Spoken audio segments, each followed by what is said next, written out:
ইউখালিলু ফালইয়ানজুর আহাদুকুম মান ইউখালিলু। অর্থাৎ ব্যক্তি তার বন্ধু ধর্ম বা রীতিনীতির অনুসারী হয়। আল্লাহ রাসূল একটা কমন কথা বললেন যে একজন মানুষ কার অনুসরণ করে, তার বন্ধুর অনুসরণ করে থাকে, তাই না? সেজন্যই তো বলা হয়েছে তোমরা বন্ধু ইখতিয়ার করো ভালো ছেলেকে, ভালো লোককে, খারাপকে বন্ধু বানিও না। হ্যাঁ, কেননা বন্ধুর অনেক কিছু অপর বন্ধুর ভিতর ঢুকে যায়, অনেক কৃষ্টি, কালচার, তাহজিব, তামাদ্দুন এগুলো তার ভিতর চলে আসে। সেই জন্য আর রজুলু আলা দীনি খালিলি, তার অর্থই হলো ব্যক্তি তার বন্ধুর ধর্ম বা রীতিনীতির অনুসারী হয়। সুতরাং তোমরা দেখে নাও কার সাথে বন্ধুত্ব স্থাপন করবে, অতএব কাকে বন্ধু বানাবে এটা তোমরা খুঁজে নাও, খুঁজো। গেল কিতাবুল আদাব অনুচ্ছেদ, যার সাথে বৈঠকে বসার আদেশ দেওয়া হবে। তিরমিজির অধ্যায় আছে, কিতাবুল জুহুদ অনুচ্ছেদ আছে, এগুলো। অতএব প্রতিটি মুসলিমের উপর অপরিহার্য হচ্ছে সচ্চরিত্রবান লোকদের সাথে বন্ধুত্ব করা এবং অসৎ ও খারাপ চরিত্র সম্পূর্ণ ব্যক্তিদের সঙ্গ ত্যাগ করা।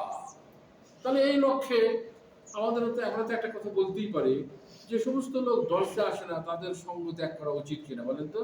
হ্যাঁ, কিন্তু আমরা কি পারি? ওরা তো দর্শে আসেই না, আবার ওদেরকে বন্ধু বানানোর কারণে ওদের চাপে আমরা দর্শ ছেড়ে দিই, তাই না? এটাও কিন্তু আছে সমাজে। বন্ধু বলছে যাস না, তো প্রতিদিনই তো যাস, আজকে যাস না কি বলে ফেললো আর আপনি গলে গেলেন। হয় না এমন? অনেক হয়, বুঝলেন তো? তো যাই হোক, এইভাবে অনেকগুলো বিষয় আছে। সাথে সাথে 4 নম্বরে বলা হয়েছে কোরআন এবং হাদিস থেকে সুন্দর চরিত্র এবং আচরণ শিক্ষা করা। 3 নম্বর।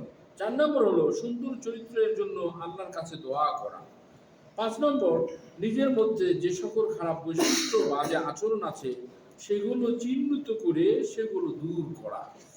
বুঝতে পারছেন? একবারে সহজ, কিন্তু কঠিন কিছু না, বুঝলেন?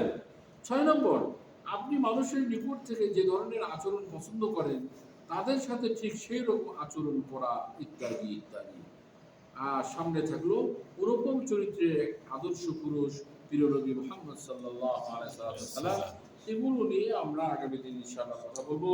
ততক্ষণে আপনাদের কাছে অনুরোধ করব, এসে গেলেন আপনারা, শেষ মুহূর্ত পর্যন্ত আসতেই থাকলেন, কিন্তু অনেক দেরি হয়ে গেল, তাই না?